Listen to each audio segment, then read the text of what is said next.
Hey guys, me again on part 3 of, I don't know what to call it, Hammy's weight loss lecture tour, except we're not touring, so it's a rubbish question.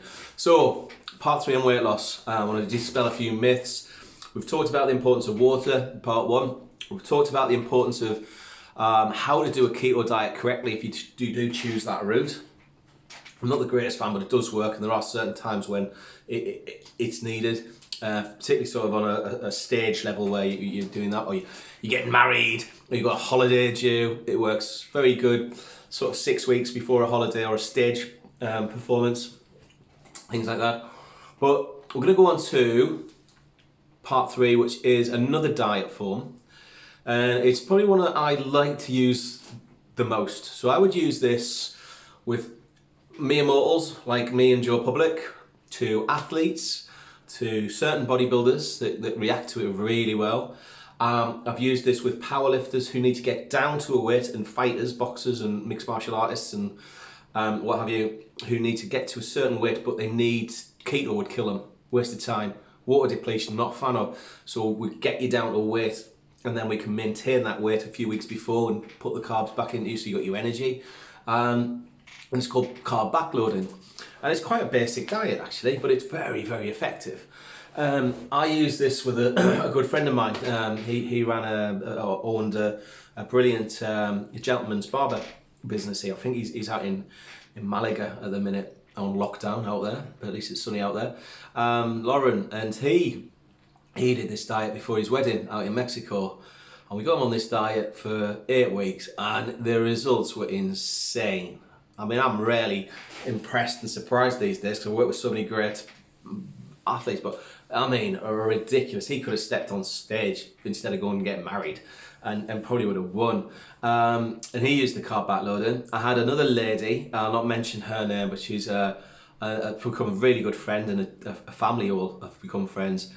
And we kind of met, she came into my shop about, it was January, early weeks in January, not just gone, the year before. And she came in our shop and says, Mark, I need to lose a few stone, a good few stone. My target's 5 stone, and I need to lose it by August. I was like, okay.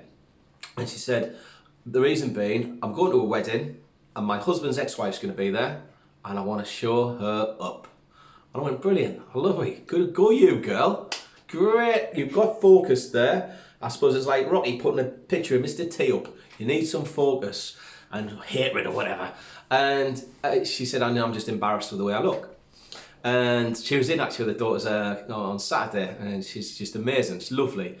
And one of the things with her, she was a nurse, and still is, and she used to work a lot of night shifts. So one of the things, she didn't want to join a gym. She couldn't join a gym really because of the shift patterns, had a big house to run, and she worked night shift. And we got chatting. She walked about 4 or 5 miles a night around the wards and stuff.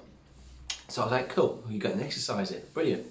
So she was adamant she was eating, typically not drinking enough water and eating once, twice a day if she was lucky. So we changed that around. So I had her eating 5 or 6 times a day, smaller portions, but she didn't get any carbs till the end of a shift, which sounds crazy. And then she'd have the carbs at the end of a shift and go to bed a couple hours after that, as usually would normally do. And then she'd wake up again. And at first, she was adamant she needed a fat burner, which I refused to sell her at the time, because she didn't need one. She needed to get a diet in action, and she needed to get her water intake in action. When she went to the wedding in August, she was 7 stone lighter. She looked amazing.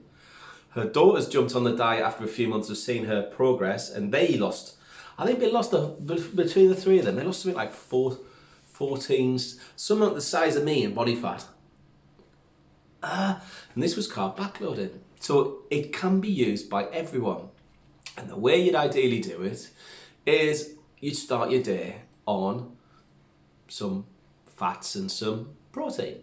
So an example of that would be maybe, let's go posh. Let's go a couple of eggs, 2 or 3 egg omelette. We'll put some mushrooms in there and some peppers. Mushrooms are anti-estrogen, which is it's a good thing, trust me, when it comes to water retention and fat burning. And we'll put in a little bit of salmon. Okay, so we've got your proteins and your fats going on in there. Okay, brilliant. A little bit of carbs, not a problem. Then maybe it's mid-morning. Let's get into the mid-morning snacks and have some nut butter, maybe some bits of nut butter, and or a handful of nuts. So something, handful of nuts and maybe a little yogurt. Okay. Let's go lunch and let's have a salad. Let's have an egg and chicken salad with peppers, and you can put a sauce in there, no problem, a vinaigrette or whatever, a dressing, no problem. Make it enjoyable, you know, making it, but no carbs. Mid-afternoon, let's do another little snack of sorts, you know. So maybe let's have a little bit of avocado in prawn with or carrots and a hummus dip, you know. I don't know, something like that. And then on an evening, after ideally some exercise, have spag bol, have rice, broccoli, chicken, rice, vegetables and chicken. Have some sweet potato with tuna or whatever you fancy in there. Have your carb meal when you'd normally have your evening meal, but after some exercise, ideally. So it might be a walk or a run or a little circuit training or a bit of Joe Wicks in front of the telly or whatever. And then you go back to your normal diet. Keep the hydration high. It is as simple as that. And you know, play around with the proteins and the carbs you can use and things like that. But don't worry too much about that. And what that works really good if you've got access to weights, this, but a lot of people haven't. So exercise.